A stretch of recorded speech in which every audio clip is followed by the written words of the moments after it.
Welcome to Behind the Muscle podcast. Today's guest is a CPA bodybuilder. Today's guest is Justin Savoie. Justin, welcome to the podcast. Thank you for having me, man. You're very welcome, Justin. So we're going to jump right into it. I'd love to know, Justin, who are a few of your favorite bodybuilders of all time?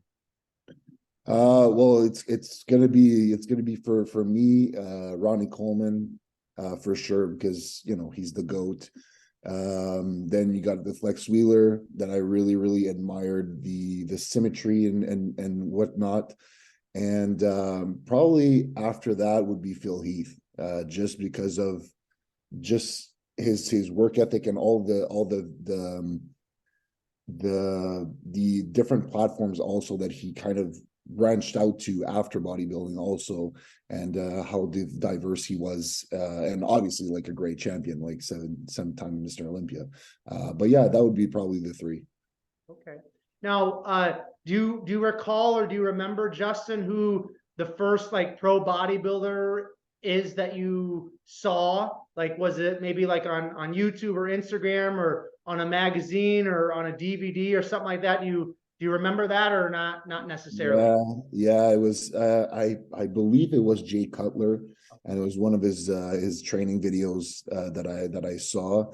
But I wasn't really into bodybuilding at that point. And I didn't get into bodybuilding for a little while after that. But I remember that I saw him, but I didn't think anything of like how I didn't think it was attractive as a whole, but I did remember seeing that and saying that looked absolutely freaky. Cool. Jay Cutler is my favorite, so he's a good one to be the first one that you saw. Now, why don't you let us know, Justin, at what age you started lifting weights, and then why did you start lifting weights at that specific age? I started lifting weights at home probably around, I would like to say 14. I never got into the gym, but it was mostly at home, kind of doing whatever, not really focusing on anything specific, just because I just felt like it was something I should do because I was playing hockey at the time.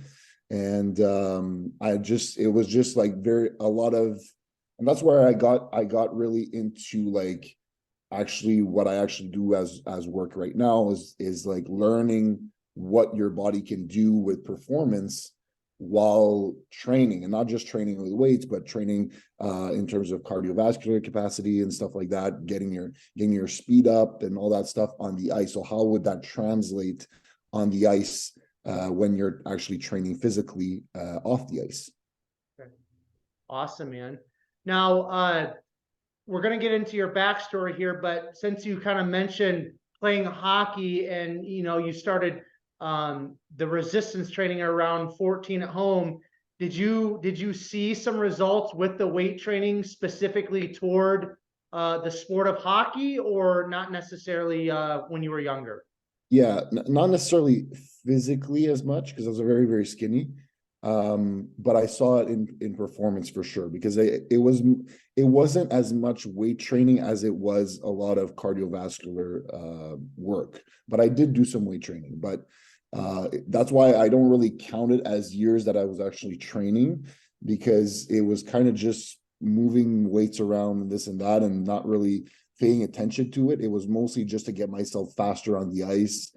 And so I was doing a lot of like speed work and stuff like that off ice and all that stuff. And I saw some good results on the ice afterwards. And it was kind of my dad that kind of initiated me in saying like, hey, like if you want to just get better a little bit, it wasn't necessarily like super serious, but he was like, if you want to get better, just start doing stuff extra that other guys aren't doing, right? Because at that age or even younger, like guys didn't really care. They were just playing hockey just for fun and this and that. And then after that, when they were done, So he kind of initiated me in saying, look, if you want to have a little bit of an edge, well, you should maybe start doing little things here and there, and he played hockey for a long time too. So he knew, he did a lot of hockey camps and stuff like that. So So he kind of knew, he didn't know anything specific, but he knew that just the basic of doing something off the ice would help. Awesome. Okay, now why don't you let us know, Justin, a little bit about your childhood? Obviously, you just mentioned hockey, so I'm assuming that was a big part of your upbringing. But talk about where you grew up. You're currently in Canada, so did you grow up in Canada? What was life like in Canada for you, if that's where you grew up? Any siblings? Any other sports that you played outside of hockey? Just talk a little bit about your childhood and your upbringing, please. Yeah, so I played hockey for 10 years. So I started playing hockey, I think I was 7, something like that. And I played the other sports too. I played soccer, I played baseball too. But hockey was really the sport that I really latched onto. That was like, because I would kind of like in the summer, I would play soccer. Sometimes I would play baseball. I would switch around, but hockey was always there. Hockey was really the sport that I really, really loved. And yeah, I always lived in Canada. That was where I lived with my parents and my sister. I have also. And we're all very close, so even though they're not together anymore, but we're all very close. I'm very close to my parents. They come to see me every show. My sister comes to see me every show also when she can, so yeah, we're very, very close. But yeah, I grew up in Canada all my childhood, and I was just a really, really skinny kid, man. Like I was just very, very skinny. And hockey kind of gave me that door of like, okay, maybe if I get a little bit bigger also on the ice, but that came a little bit later, like maybe like when I was like 16, 17, where I actually like, you know what, like if I want to push it a little bit, maybe I should gain a little bit of weight.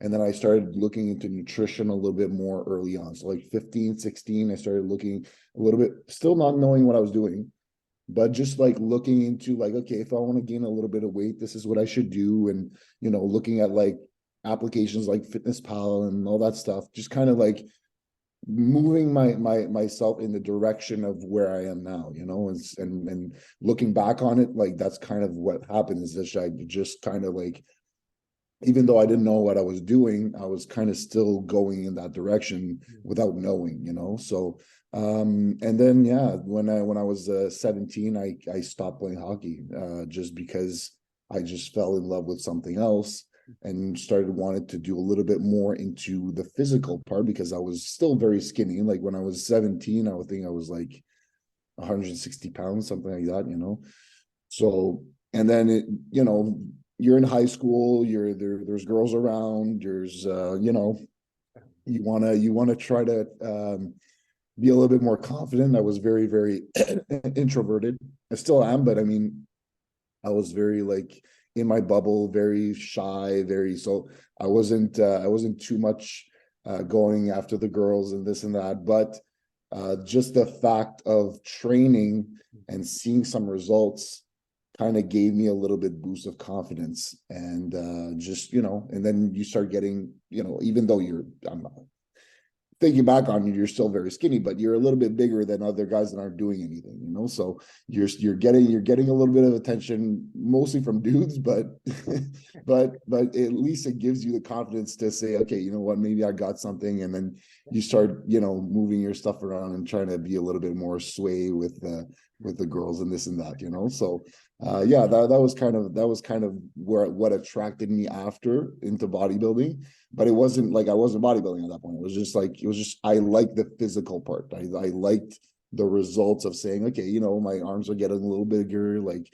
my legs were always like big because of hockey. I just developed my legs really good. But my upper body, was kind of really, really skinny. So I started, building up a little bit slowly. And yeah, I didn't really get into anything related to bodybuilding until I was like maybe 19, like late 19. And that was really because it was people at my gym that was saying, man, like you're looking pretty ripped. Like, are you competing? And I was like, I don't even know what that is, like I have no idea what you're talking about. And then I kind of got initiated. Someone told me, well, maybe you should go see this guy, which Larry, who's been on by my side since then. Like I still work with him now. We kind of work more as a team now, but before then, that was my first coach, and it was like that's kind of what like pushed me into bodybuilding. But I knew nothing about bodybuilding. Like I said, like I wasn't even into it. I got into men's physique because I was like, then bodybuilding, and before there wasn't classic. When I got into it, it was just men's physique and bodybuilding, and bodybuilding was just unattainable for me. I was almost not even 200 pounds. So for me, it wasn't really attractive to go into bodybuilding, and I just thought that the guys were just too freaky, and it wasn't for me. So that's why I went into men's physique. Okay. And I didn't know any of the guys. I didn't know anything. I didn't follow bodybuilding at all. Like, it wasn't like I always dreamt of doing this. It was really, I got into it, and then the more I got into it, the more I got educated on the sport and on different things of the history of bodybuilding, basically. Okay, before we dive deeper into the bodybuilding talk, Justin, I want to ask you about school. So when you were growing up, was school something that you enjoyed? Was it something that you did because obviously we all have to at up to a certain age or point in our life? What was school like for you when you were younger? I was a huge nerd. I was really, I was good at school. I was very good at school. I even after high school, I was going into here in Canada, it's pure and applied. So it's like medical science, I guess. I don't know. Like, I was pretty good. Like, I got into like all the physics, chemistry, all that stuff in because you guys have college. Us, it's CEGEP here, but it's the same thing as college, right? So I got into that, but after that, when I spoke to Larry, who was my coach at still my coach, but I mean, that he told me that you could, because I was going to go in kinesiology, and he was like, you know what, you're going to skip a lot of, you're going to see like kinesiologists are not necessarily like the most educated in what you want to do. So he's like, maybe you should go see someone who's more specific. So and what I wanted to do at first was performance sports, so hockey, football, wrestling, stuff like that, like just knowing how to get an athlete performance up, because that's what attracted me when I was playing hockey, right? So and I wanted to know the science about it. So that's kind of like when I got into it. So then I met Charles Poloquin, and then I started studying with him. So I studied with him for until he passed away like 3-4 years ago. So but yeah, that's when I really got into it. But I left CEGEP just because I just wanted something more specific, and that's really it. Because if not, I was really good at school. Like, I could have kept going, but it wasn't what I was aiming for, and that's what really pushed me into building my business now, So into coaching. So basically, that's what I did. So yeah, but to answer your question, like, school was not. I'm not saying it was necessarily fun, but I was good at it. Like, I wasn't someone who was like like I wasn't studying hard, but I was having good grades. Like, I was good. And that's good for you, man, because some of us school doesn't come that easy. So that's awesome. Now you graduate high school, and then how did life kind of unfold? I mean, you've kind of grazed over a little bit of it, but let's get into the details. So, I mean, as soon as you got your high school diploma, what direction did you take with your life? How did life unfold? Let's start heading in that direction, Justin. Yeah. So after high school, I went into college into pure and applied. So then I started doing, like I said, all the math stuff, all the chemistries, all those subjects to basically get into kinesiology, or just get a good degree in that field. But it was mostly just to get into kinesiology. And then what happened is that I just figured out that it wasn't what I thought it was. I just it wasn't as specific as I thought it was.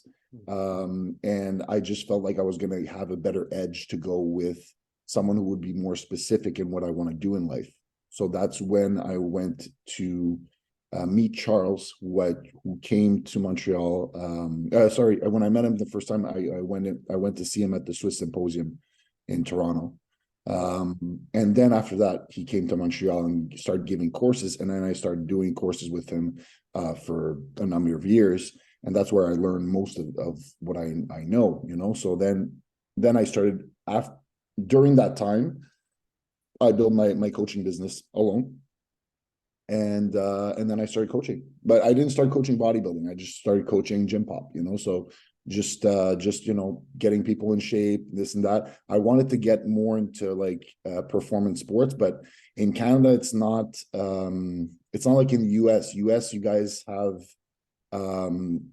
like the government will help a little bit more of the athletes to pay for these kinds of things. Here, we're kind of left on our own. So the money wasn't really there for the athletes to make money coaching these people. So that's why I kind of like got swayed into coaching bodybuilding, because it was a little bit, the demand was a little bit more there here. But in general, it's mostly what it was gym pop. So just getting people in, crazy transformations, losing a ton of weight. And that's kind of when I got into it. And I did that for a number of years. And about 2 years ago, then I got into with a partner, and we built the Apex Physique company. And that's a coaching brand. And then there's multiple things that go into it now.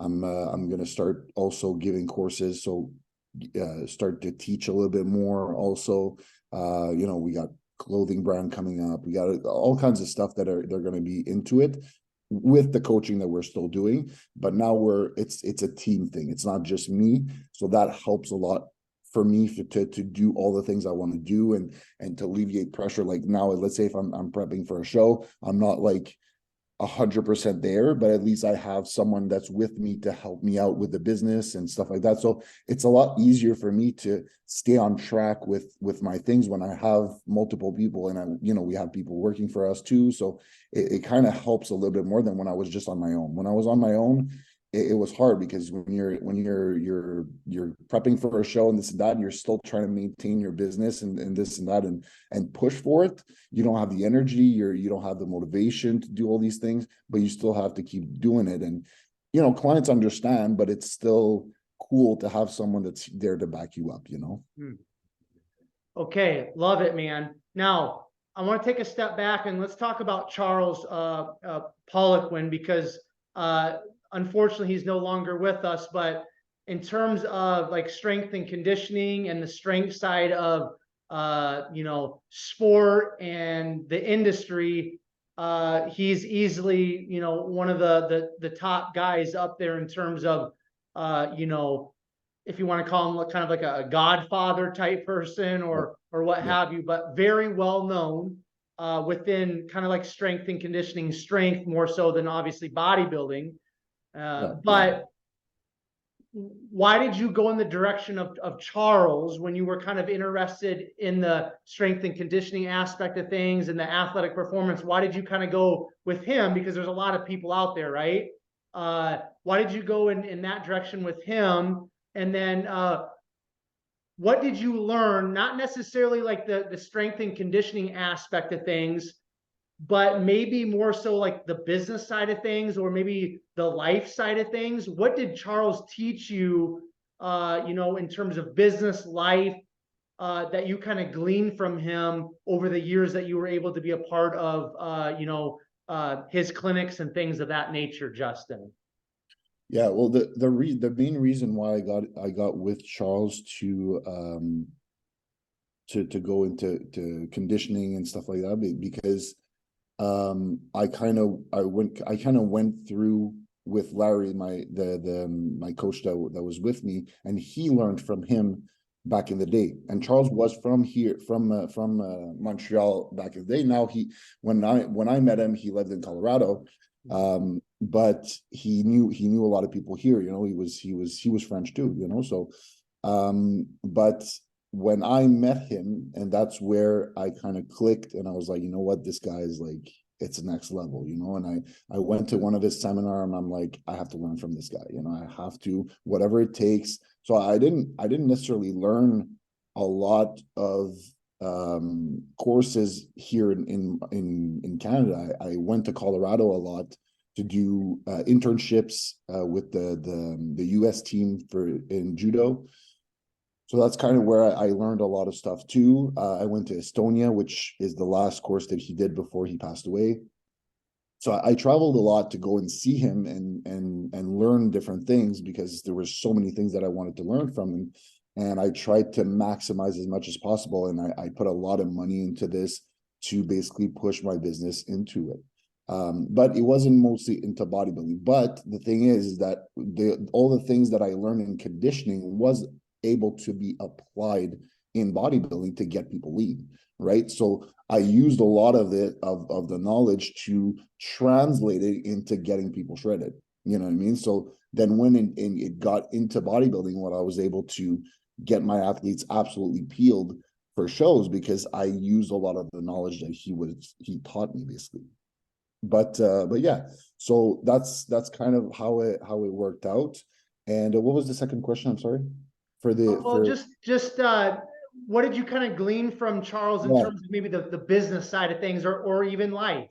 yeah. Well, what I learned a lot from Charles is that whatever, if you portray results, that's how you're going to be getting more clients, more eyes on you. So if you stand out for a number of reasons, and this doesn't just apply in business, it applies in anything really. If you're good at your sport, if you stand out, that's when the eyes are going to be on you, and that's when people are going to want to work with you, because you stand out about anybody.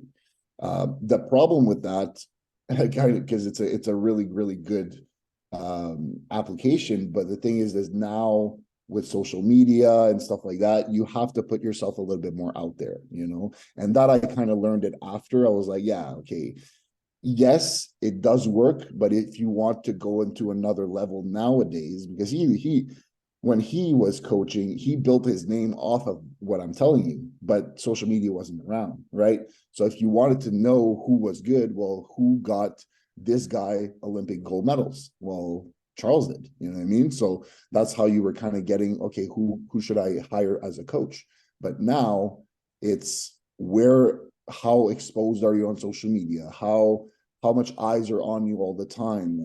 Who's yes, the results are important, because obviously you want to have retention off your clients. If you don't portray results, eventually your clients are going to realize that, okay, you're full of shit.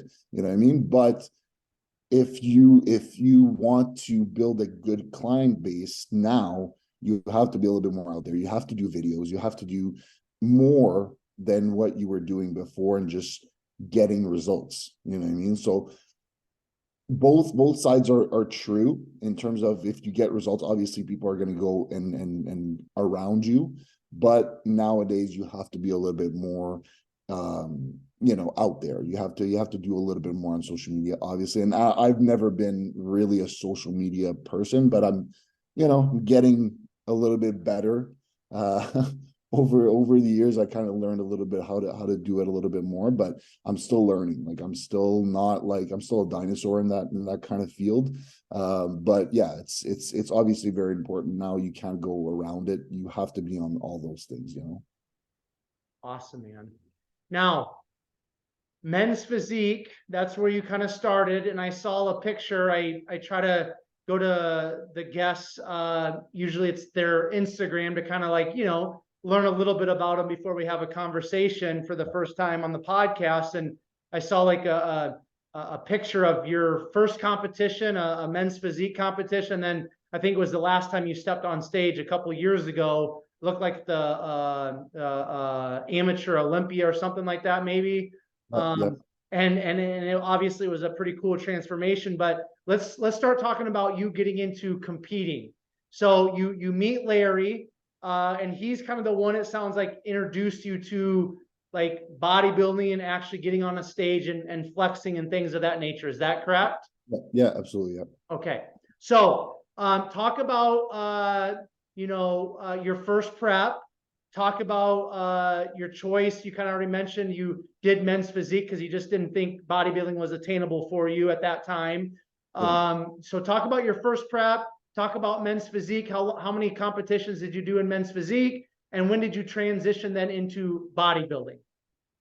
I did 3 shows in men's physique. So I did, but the first one was in 2015. So I was maybe 20 years old when I got on stage. I don't know, I weighed maybe like 200 pounds, something like that on stage. And obviously wasn't as shredded either, but it was my first show and it was a cool experience. And as soon as I got on stage and I did the whole process, I loved it. Like I really, really did. I loved the whole process, not just of the show, but just leading up to it and seeing how my body could change so rapidly doing that kind of preparation. And I actually, my first men's physique show was the one I placed the best. So, but I just looked at my physique and I was like, well, I'm way too small. I have to take a little bit more time off. So I took a year and a half off before I got back on stage in men's physique. And then when I got back on stage in men's physique, and there was no natural shows at that point because I was natural for a long time. There was no natural show, so I just got onto an open show, and I placed first show I placed 5th, and then the second show, after a year and a half off of building muscle, I placed 7th, and then I did another show like 2 months after, and I finished 12th. So I just kept going down, and then I spoke to the judges. I'm like, okay, like, and I was way more ripped, way bigger than what I was in the other 2 shows. So I was like, and when I say 12, I was 12 on 12. Like I was last. I was dead last. So I was like, okay, well, I'm gonna speak to someone. Someone's gonna tell me something. And they basically told me, look, you're way too big for men's physique. You're outsizing everyone. Your abs are absolutely dialed in. Like everything's there, but he's like, your waist is a little bit too big. And he's like, and they were like, you're just too big for the division. So I was like, okay, well, at least I got an answer. And then the same year, Classic got around. So Classic, so then I saw that class. I was like, you know what? Okay, I'll maybe try this. Maybe that'll do me a little bit better. And I already had good legs, so I was like, let's do another year of like building more mass, and then I'll go back on stage. So then that's the first time I did a natural show. So I did a natural show in Classic. I won the overall at that show in 2018, and then there was the open show the same day. So there was 2 shows on the same day, and I did the open show too because I was like, I'm already prepped, right? And I finished 2nd in that one. So I was already doing good in Classic. So I was like, okay, like maybe we're onto something. Then I went to nationals in the natural field, and I won my class. So then I fought for the overall, and it was 22. I fought for the overall, and I lost in the overall for the pro card. And then so I was like, okay, I got really close this time. Like I'm gonna keep doing this in Classic. So I same thing the year after, did a whole year off, went back to nationals, won my class again, lost in the overall at the pro card. So then I did another show that same year, and I finished 2nd in my class. And then it was probably my worst look. I was I lost a lot of size. And when you prep naturally for a long time, it's hard to keep that size. So I lost too much size at that show. So I didn't look as good. I finished 2nd in my class. And then after that, the year after, I was supposed to do nationals again, and I was probably one of the favorites to win also that year. But then COVID hit, so all the shows were canceled. So I was in prep. That they didn't cancel all the shows yet, but they were just postponing the shows throughout the year. And in Canada, it was bad. Like we had it for a long time, so it was just postponed. Show after show, it was postponed. So eventually, I was 12 days out of nationals, and they postponed the show. They just canceled it. So I was 12 days out, and then they canceled the show, and I was like, well, okay, that's my season. That's over. I was 10 months in prep, and finally at the last minute, well, my show was canceled. So, but then after that, people were convincing me, oh, well, look, there's the Amateur Olympia. You could go do that in Classic, you know, just see some pictures, something, you know, like you already did the whole 10 months. Like, why don't you just finish it and just go to Orlando and just compete, you know? Well, that's what I did. So I went to the Amateur Olympia in 2020, and I finished second in my class. So I did good, you know. But I was already at the weight limit. I was 240. Actually, I was more than the weight limit because my weight limit in Classic is 237, and I think they fucked up somewhere, and they left me a little bit more room, so I was allowed 245. So I got on stage at 245. And I finished second in my class. So then after that, I kept going, and nationals was not long, and COVID was kind of like dying off, you know. So then I kind of did like a 2-month off season, like something like that, and then I just got back on prep for the nationals, the natural, and then that one got postponed. So I was like, oh man, like this is another year that's going to happen again. I'm going to prep all year and I'm going to get canceled last minute. So then I spoke to Larry. I was like, you know what, man, like I really want to compete like full time this year. Like, let's just go into the open, you know? So I was like, I'm already busting my weight cap in natural. So I'm like, there's no way I'm going to make Classic. So I'm like, why don't we just do a prep and see what I can do on the supplements, right? So then I started a prep for 4 months with the products, and then I did the Amateur Olympia. But I mean, I was way too small. Like I wasn't enough, because as soon as I got bumped into open, I was bumped into super heavyweights, right? Because of my height. You know, I'm 6'3", you know, so I was bumped into super heavyweights. So I thought I looked pretty good when I left Canada. Then when I got there, man, I was backstage and I was pumping up and this and that. And I was because it was still kind of COVID-ish. Like they kind of separated everyone. So I was with the Classic guys and I was looking at them. I'm like, okay, you know, like I'm I'm bigger than these guys, so it should be okay. But I didn't see the open guys. So when I got backstage to pump up, I was in for those who haven't seen the backstage of the Olympia, there's kind of this huge mirror behind, like with the crazy light, and like it's really, really like you can see your physique really well. So I'm pumping up, I'm looking at my physique, I'm like, okay, it looks pretty good. And then I just see the trucks just come in, and just all my class that just comes and then they just get in front of me, and then they start posing in the mirror, and I'm like, yeah, I'm not going to do well at this show. So I finally, we were 20 in my class. I finished 10th. So yeah, so it wasn't a very good showing. But it showed me how much size I needed to put on. So I was 255 at that show. So yeah, so I was like, okay, yeah, I'm a little far from what I need to be, but it showed me, okay, I need to take a little bit more time off. So I took a year and a half off. And this is where I'm at. So I took a lot more time off. I took an off season with the supplements too. And now I got up to 328 in the off season. And then now, like right now, I'm 10 days out and I'm like 290. So I'm pretty ready. Like I'm there's not much left. So I gained a good amount of size. I probably have a good like 35 pounds of muscle more this year. So it should translate well on stage. We'll see, we'll see what happens, but I'm confident for sure. Look, regional for me, it's going to be cool because it's going to be in front of my family and stuff like that. Like I haven't competed in Quebec in a long time. So it's going to be cool. And then after that, nationals, well, it's the big guys. So we'll see what happens there. Okay. Now, so the last time you were on a bodybuilding stage, Justin, was 2021 then? Yeah, exactly. Yeah. Okay. So let's talk a little bit about then this past off season. So the last time you were on stage was 2021.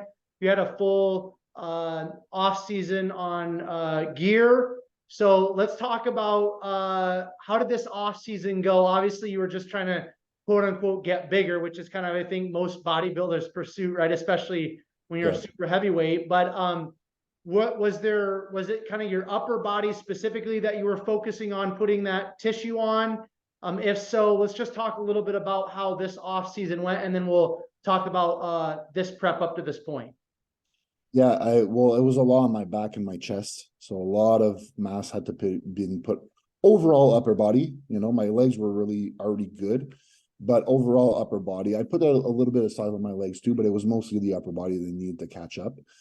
And yeah, and it was just it wasn't a perfect off season, I'll be honest with you, because I was focusing a lot on business. So I would say like I did an off season maybe at like 60 to 70%, you know, but it just I had no choice. Like it wasn't like I wanted to like fuck off. It was just I did the best I could with the fact that I was focusing on my business. But I still made decent progress. And also there's also things that I know that are going to be a lot better when I do my next off season, because I was doing a lot of, and that I kind of just noticed it in the last year. I didn't know what it was, but I was doing, I had severe sleep apnea. So just because I gained so much size, because I've been 300 pounds for 3-4 years now. Even naturally, I was 300 pounds, but I was just a lot fatter than I was on this off season. But I was still a big guy, so I had that the sleep apnea, but I just didn't realize what it was. I was just tired all the time, you know. So I wasn't as productive. I wasn't as you know, pushing as much in the gym and stuff like that. So I still made decent progress, but I feel like and then I got equipped with the machine like just before prep, and man, like just crazy the difference that it made. Like just on my mental focus, on my strength, on my gains, on my so I made more progress, maybe not more progress, but I made a good amount of progress in prep that I could have made more in the off season for sure, you know. So I'm like, it's encouraging, because at the same time I'm like, okay, well, if I do this whole off season and I sleep better, and I'll be able to you know, surpass a lot more what I've been doing this time around, you know. So but yeah, I mean, that really changed my life, to be honest. Like really like, and like I said, not just a physical part, but just production wise, like how focused I was with work and clients and this and that changed everything, really everything. But that was a huge one. But if not, the off season went pretty well. I stayed pretty lean. Like even my almost 330 was not bad. I was like not too fat. I was still on abs, you know. It still went well. I you know, I ate a lot of food obviously, like, but it was always I'm always still prepping my stuff. Like I don't eat shit. I'm always very structured. So for me, when I start prep, it's not like I just cut out all the junk and then start dieting. I've been dieting all year, you know. I live the bodybuilding lifestyle all the time, you know. And even though I'm not a pro, or I don't even know if I will be, but I still live that constantly, like if I was a pro, you know what I mean? So, and that's kind of, I think, what makes it different between someone who's going to make 10 pounds of muscle gain in a year and 35, you know what I mean? Like really how structured you are, and how serious you're taking the off season, because that's really what it is. I mean, you're not building as much muscle in prep than you are in the off season. Like if you want to make decent progress, that's what you have to do. You know, you have to be on your shit all the time, and this is what the pros do. You know, they don't just show up in the in prep and say, okay, well now I'm starting off, and this is how I'm gonna build my physique. No, like when you're starting prep, you should have the muscle mass that you need to start prep, you know. And that's kind of like always how I've been doing it. But I've been doing this since I'm like 19 years old, like when I really started bodybuilding. So for me, like it's just I don't see myself doing anything different. It's in me, you know what I mean? Like if I go somewhere, whether I'm in the off season or in prep, I always have my meals, you know. It's for me, it's in me. I just have always my stuff structured, and I don't feel good if I don't, you know. So I'm always like that. So I'm not saying I won't eat out. I'm not saying I won't like cheat here and there if I can handle it. but I'm always structured and I always have my food. You'll never see me like, oh shit, like I haven't eaten in 6 hours. Like that will never happen. It's impossible, you know. So I'm always structured on myself, and I make sure I get my meals in all the time. Love it, man. Now going into this prep, at what point, how many weeks out did you guys start?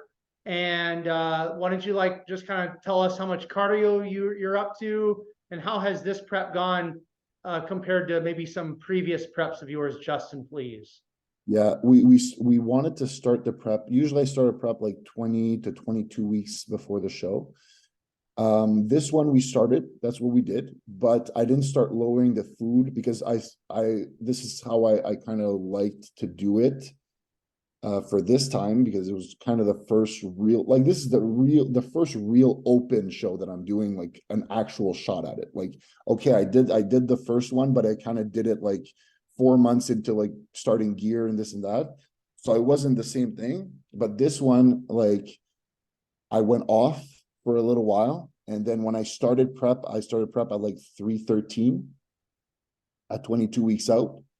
And then I started gear at the same time. So then when I started gear, then I didn't lower the food. I just grew. So I just grew my first month, let's say, into the show, and I grew up to like 328, let's say, like I said. So then I grew, and then I stayed lean, and then I started lowering down. So we probably started lowering the food a little bit more like 16 weeks out. So, and usually I would start right away, like at 22, because I'm a little fatter or whatever. I need to get a little bit more fat off. But yeah, it went really smooth. I didn't really feel in prep until I was like, I'd say 6 weeks out, you know. So it went really well. After that, then it started getting hard. But like again, it's not my first prep. Like I like preps naturally are a lot harder for me, like for sure, because your hormones are crashed. Like it's not the same thing, you know. So I've done both, and I could honestly say like it's not even comparable. Energy is a lot lower now. But yeah, cardio, I'm not doing that much. I'm doing maybe like four times an hour, let's say, a week. So it's not bad. And like again, like it's probably just this week. Next week, I'm probably going to start lowering it a little bit because I want to relax my legs a little bit, and I'm already kind of ready. So I don't have to push it as much. I just want to make sure that my cortisol levels are not too high, like just before the show. So I think like this week was kind of the last really big push. And then next week, we're going to start lowering a little bit of the intensity in the gym is still going to be the same because I still have to maintain another 2 weeks for nationals after. But in terms of the cardio and all that stuff, it's probably going to be lowered down, depending on what I look like. But I think that's probably what the strategy is going to be. My food is pretty low, obviously. You know, like I'm not eating a lot of food. I'm a lot like I'm lower than half of what I was eating in the off season for sure. So yeah, but other than that, like energy is very low now, but I mean I have 11 days to do. So it's like for me, it's the job's done, you know what I mean? Like it's just now I just want to cruise, just make sure that I don't get hurt, you know, still training hard. And that's something that I was able to do the whole prep. And I attribute that to the amount of size I was able to hold on to. Because I was still able to lift heavy until right now. Like I'm still lifting heavy now. I'm more careful, I'll admit, but I'm still lifting some good weight, even though I'm like 10 days out of a show. So I haven't really changed my training approach. I just lowered the food a little bit and just increased a little bit of the cardio, adding, you know, compounds here and there just to cut down, and that's it, you know. Okay. Now, what's your goal getting back on stage? I'm assuming this more regional local show, you're planning to win that. Yeah. What would you like to accomplish at Canadian Nationals then this year, Justin?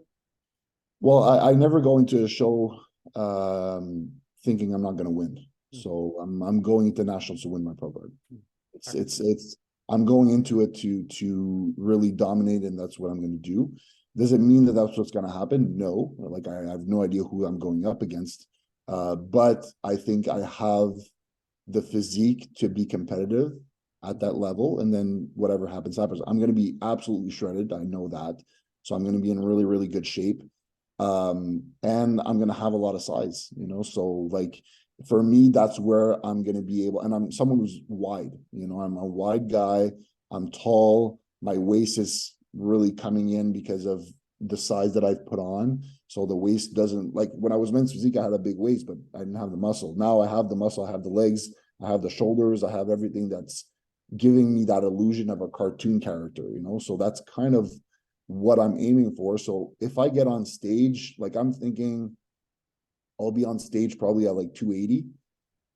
You know, so I'm thinking like even in super heavyweight class, like the guys, even though they're a little shorter, they'll probably be like, you know, 240, 235, 240, 250 maybe. So I'll probably be a good like 30 to 40 pounds over these guys, you know, and I know that I'm going to be shredded. So, and you know, so that's kind of what I'm aiming for, to have that, just that freaky size while having the aesthetics still. And I have a big frame, so I know that even now, like I have a lot of weight on, I have a lot of stage weight, but I know that from there I can add a lot more size and it won't look out of proportion because I have so much more space that I can, so many gaps that I can fill out more, because of my frame that's 6'3" almost, and like a wider guy. So for me, I know that there's no really limit in terms of how much muscle I can put on. It's just to say, where can I fit in that fullness like condition so that I look really good, you know. And that, and I spoke to some of the judges also,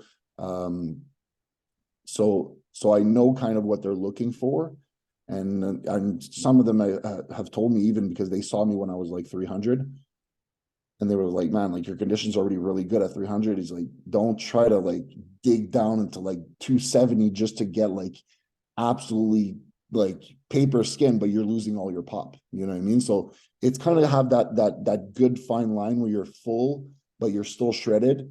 So that's kind of where I'm playing. But like at least I'm having a show before, so I'm having the FitLog Classic pretty much next week, and then from there, after that, I can, you know, have some input from the judges, see what they think. If they say, hey, like condition was really good, just come in a little fuller or come in a little bit sharper or whatever, then I can adjust, and I have 2 more weeks to adjust for nationals. So it's going to give me a good idea on what I look like. But I think I think I'm going to try to go for like 100% look at FitLog, so around 280, in that ballpark. And then if the look looks really good, we'll just replicate it for nationals, and then that's it, you know. So, but it's when you have a different physique because you've added so much size, you can't really approach things the same way. So that's why it's valuable for me to have kind of like a test run at the regional, and I'm not worried about regional. I'm pretty sure I'm going to win the overall there. But after that, it's to see like where I'm going to sit with the big guys. But honestly, like I'm not going into a show not thinking I can win my pro card. So that's where I'm going for. Obviously, like I'm even if I finish top 3, I'm going to be happy because it's going to be my really first open show. But I'm still going there to win. Like I'm not going there to finish second, you know. Right. Love that mindset. Okay, we're gonna start wrapping up, Justin. Before we do, what is your ultimate bodybuilding goal in terms of competing? What would you like to accomplish before you hang up the posing trunk, so to speak? I want you to be honest with us. What would you really like to accomplish? It's hard for me to say because it's kind of like I haven't seen myself as a bodybuilder yet, really. Yeah. So I think I'll have a better idea if I do turn pro. If I'm giving myself until 30 to turn pro. I'm 27 now. I'm giving myself 3 years. So if I do turn pro in that time, and I feel like I can win a pro show, and I feel like I can get to the Olympia and this and that, then that would be the goal for sure. But it's hard for me to say that I have the potential to do that. It's weird. Like it's not that I don't have self-belief. It's just that I know that a lot of people are going to say like, oh, yeah, you know, I want to get to the Olympia, but I'm like, I'm not even like I'm doing a regional show like in a week. You know what I mean? Like it's like I'm so far from that that I like obviously that's the ultimate goal, but I mean I don't even know if I have the potential to do that. You know, so for me, I kind of go at it one goal at a time. And right now, I think I have the potential. I do think I have the potential to turn pro, and I just want to see if I'm right. You know, if I'm right and I know that I can turn pro, then after that, the next goal is to win a pro show. You know what I mean? But one thing at a time. You know, I'm not, and even like I've had a bunch of people that have seen me and whatever. Oh man, like pro card's yours this year, whatever. I'm like, I haven't even done the regional show yet. Like I'm like, it's one at a time. Like let me win the regional show first. That's the first goal, which I think that is, I'm gonna do for sure. But after that, it's like, okay, where am I gonna fit in at nationals? Like last time I competed, I was 10th. So it's like it's cocky for me to say, okay, well now I want to get to the Olympia or win a pro show or whatever. If you know, I haven't even been close to win a pro card. So for me, I think really the goal right now is one goal at a time. And my goal right now is to win my pro card. That I think I really do have the potential to do that. I'm giving myself 3 years. If I can do that in that time, then I'll keep going. If I see that I don't turn pro in 3 years, then I'm gonna hang it up. Like I'm not gonna. If I turn pro at 30 or 31, 32, I'm not gonna go anywhere with that. You know what I mean? Like I know I won't be a good pro. So I don't see the point in pushing it. And look, it's a lot on your health too. Like even if we're not even talking about PEDs, like just the fact, look, I had an off season at 330. It was not fun. Like I was walking around at 330. It's not fun. But I know that if I turn pro, then it's not just 330. I have to be on stage probably at 300. So that means what? I'm going to be 350, 360 on off season. Like it's a lot of weight. Like I'm a tall guy, so I have to be a bigger guy. So for me to keep going into that, it has to be worth it. You know what I mean? So if I know that I can do something with this, maybe. But if I see that I'm turning pro way too late, I'm not going to keep going. Not to detriment my health on this. I love it. I really do. I'm not going to say I'm going to stop bodybuilding or the lifestyle, but I'm not going to push the weight like I'm pushing now. You know what I mean? Like, so it's really a decision that I'm going to make when I'm there. And obviously, like, yeah, if I turn pro in the next few years, yeah, that's a different story. Like I'm gonna try something for sure. I'm gonna try to push it a little bit more. But if not, then it's not a big deal. I really do like the sport, and I'm gonna keep doing it. But it's a day at a time, and I know what it feels like to be that heavy. And if it doesn't pan out, and I don't feel like I can benefit from it either financially or just like to push my business or this and that, then it's just not for me. That's all, you know. Very smart, man. Okay. Let's I want to ask you about training here as we kind of finish up. Why don't you just kind of give us your training philosophy, current day, and if it has evolved or changed kind of from the beginning of you training like a bodybuilder, why don't you touch on that? So has your training changed or evolved over the years? If so, how? And then what's your kind of personal philosophy for yourself in regards to how you train for hypertrophy and for bodybuilding sake? Yeah, well, the training methods vary, and that they vary pretty much every time I want to change up my stuff. So I'm not married to a certain way of training, but I am married to.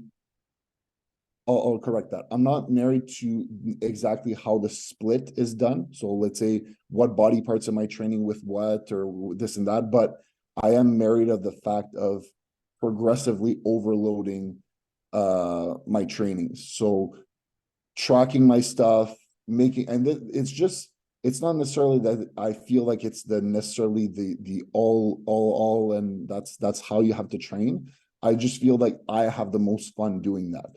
So, and I feel like my philosophy on training is you're going to make progress training in the gym if you have fun doing it. And that's kind of like how I see things. If I tell you to progressively overload and you're bored and you don't like to track your weights and this and that, well, you're not going to make as much progress that if you're, because I have guys like they just like to train and instinctively train. And that's okay. Like if you're having fun doing that, you're going to progress way more than if you're doing what I'm doing. It's just I just feel like I like doing that because it gives me a look, I'm very structured in my stuff. So when I see progress, not only on my physique, but I see it on weights. So I see, okay, I'm getting a little stronger. My reps are always like controlled. And basically I'm hitting the same quality of reps, then I feel like I'm progressing and I feel like, okay, something's happening. So even though you're not necessarily going to see it on your physique right away, something is happening. So that's how I like to train. But the philosophy for me, for anyone, is train how you like to train. And I've seen people that say, okay, well, don't train a failure. If I have fun training the failure, I'm going to train a failure. You know what I mean? Like, because this is people that are going to make progress if you push yourself. If you don't push yourself and you just do it because this is what's written on your piece of paper, well, you're not going to progress as much as anyone else. And I've proven that I've gained, I don't think there's a year, and this is naturally or enhanced, that I've gained less than 15 pounds of muscle in a year. So, I mean, obviously I'm doing something right? But I'm having fun in the gym. And I think that's the big component, is that when I'm going into the gym, I'm doing things that I like doing. Not necessarily exercise. There's exercise I fucking hate doing, but I like the way I'm training. I'm pushing myself. I'm going to failure on multiple sets. Is it the scientifical best way to train? I don't know, but it works for me. And I just feel like if you're doing that and you're pushing yourself in the gym, those are the people that are going to make the most progress, not people that are just following a philosophy of someone else and not having fun doing it. And that's kind of like my point, you know. But I've always trained like that. And some people, they see me train and they've seen me train when I was younger, and they say, man, like, what the fuck are you doing? Like, you're doing like monster sets with like heavy on every and but I'm like, that's how I like to train. I just that and this is what I don't see myself doing reps and then keeping 5 reps in reserve. I don't see the point in doing that. Like I'm not gonna have fun. I'm not gonna feel like I'm pushing myself, and then I'm just gonna end up doing more sets because I'm like, I don't feel like I did anything, you know. So that's kind of my point. Like I as long as you recuperate, that's one thing. If you're not recuperating, you're always sore, and you train your chest, and then you're back on chest day and you're still sore. Yeah, okay, maybe you're not doing something right. But is it because you train too hard, or is it just because you're not eating right and you're not sleeping right? You know what I mean? So there's a lot of other variables that can lead to overtraining and stuff like that are not necessarily related to training, because I think most people don't train too hard. Like I really doubt that there's a lot of people that train too hard. I think you can push the envelope and you'll never get there. You know what I mean? Like certain people maybe, like, but even myself, like I consider myself as someone who trains very hard, and I still don't think that I train too hard to the point where I don't recuperate. If everything else, if all the variables are done correctly. But I mean, now that I'm sleeping well, now that I'm eating right, and even now I'm in prep, like I'm not eating as much food, but I'm sleeping very well. I'm recuperating just fine, you know, and I'm training hard, even now at like 1.5 week out, you know. So that's kind of my point, man. Like that's how I like to train, and that's how what I encourage people to do is do something that you like doing, and that's how much progress you're going to make. Love that, man. That's a breath of fresh air right there. Most guys are married to a very specific training style or regimen or split. So that's cool. Now, the last question I've got for you, Justin, and then we're gonna head towards the finish line here. Are there any men's open Canadian bodybuilders currently that you really look up to or really respect their physiques? If so, who? In the pros, you mean? Yep. Well, there's not a lot. Well, obviously like Ian's been you know winning a lot of shows, so he's probably the front runner in terms of like the Canadian bodybuilders. I'm not saying that it's necessarily the physique that I prefer, because it doesn't not that I don't prefer, but it doesn't align with mine at all. Like I don't have that physique at all. Like he's more of a blockier, like I'm more a taller bodybuilder. So I don't necessarily relate to that kind of physique. Um, well, obviously Chris is probably one of, but again, he's the classic. Oh, well, there is one that I really, really love his physique is Regan. Regan, I really love his shape. If he can really nail his like just adding more size, and that's another guy, taller, more frame to fill out. That guy can put on some muscle and still look good, still look aesthetic. So that I think that could be probably one of the guys that I would look up to. And if I would say like, okay, what kind of physique could I look like and I'd be really happy? Probably Regan in the Canadian side, yeah, for sure. And to see guys now, like the taller guys doing well, kind of encourages me to say like, okay, maybe there's a little bit of a shift, and maybe they're looking into these kinds of guys also, like because I have I have a friend of mine, Quentin, that's in Toronto. That's another taller guy, huge. Like obviously he's going to he put on a ton of size, but because his frame is so wide and tall, there's so much space that you can put muscle on. So that's kind of like what I see myself as is like, yeah, I'm tall, I'm bigger. If people see me in the gym, oh man, you're huge, but I'm like, there's more space that I can put more muscle than most guys that are shorter because they're maxed out, right? But those kinds like these guys like Samson, Andrew, Quinton's one, I could put Regan in there. Like all these guys, that's encouraging to see that these guys are doing well, better and better and better, because that's kind of like what I would aim for. Like I can't compete with a Nick Walker. I can't. That's not my kind of physique. You know what I mean? So if I can look up to these guys and say, okay, you know what, this is what's winning, and this is what I'm able to do, then for sure it's encouraging to see. Quentin has actually been on the podcast, and he's not only does he have a mind-blowing physique, potentially a future Mr. Olympia, but what a humble guy and just a kind Super heart, nice huh? super nice guy. Yeah, love that guy. Okay, Justin. First of all, man, thank you so much for coming on. I know you're 10 days out, so there's a lot going on in your life and in prep, but thank you for coming on, sharing your story with us. Before I do a quick outro and I let you go, why don't you give us your Instagram? If anybody wants to follow you, reach out to you, connect with you in terms of coaching or anything else that you have to offer. If you have any sponsors or any other shout outs, I'm going to turn it over to you. And then once you're done, I'll do an outro and we'll get out of here. So platform's yours, Justin. Yeah, so if my Instagram's just fitness 27. So if you guys want to follow me on Instagram, that's where I put all my content on for now. I don't have a YouTube yet or whatever, but I do put a lot of content there, a little bit more now, especially that I'm in prep. I put some pictures up, I put some Q&As, stuff like that I put on there. You can contact me for coaching there too. But we also have a website, the apexphysique.ca. You can go on, and basically, if you want to book a coaching call, then you'll get on call with me or my partner Jay, and then we'll assess a little bit what your goals are and see a little bit what we can do in terms of, and we do online coaching too. So it's not just in person, we do online coaching a lot too.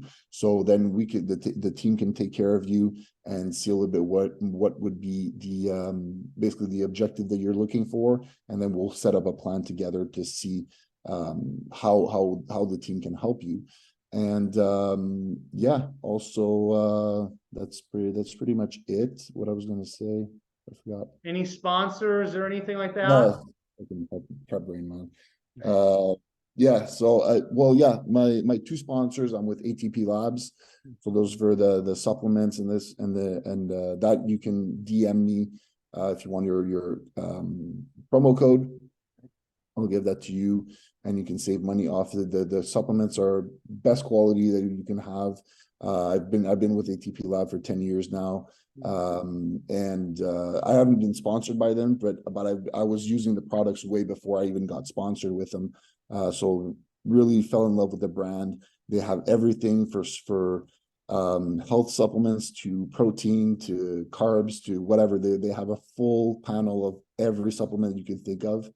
And also my food sponsor with Fit Menu. So that Apex is the promo code that you can use also for that. I don't know if they do any shipping in the US, but they do anything in Canada. That you could use, and that they sponsor my whole prep off season. They send me my meals at my door.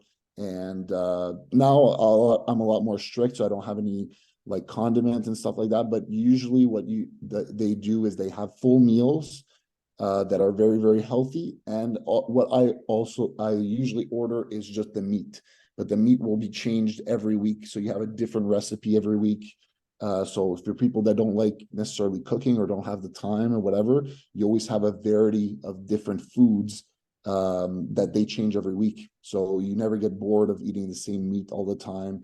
And so all the meals have a rotation every week. So it makes it fun for people that like are prepping for not even just for shows, but just want to stay healthy and just eat good meals and quality meat and this and that. And it's really not that expensive too. So it's really, really cool.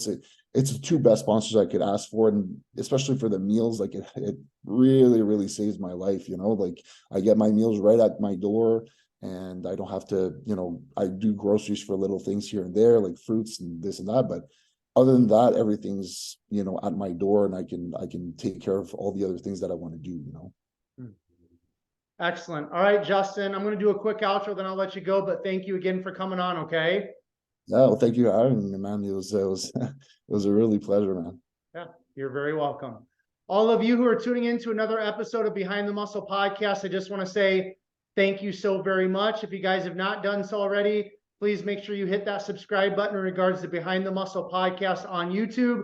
And then please take this episode with Justin, share it on your Instagram stories. Make sure you tag Justin, tag Behind the Muscle Podcast so that we know that you listened specifically to this episode and found great value in it, in which I know you did. And then, as always, I will leave you with this. Remember, behind the muscle, there's always a story. We'll catch you guys later.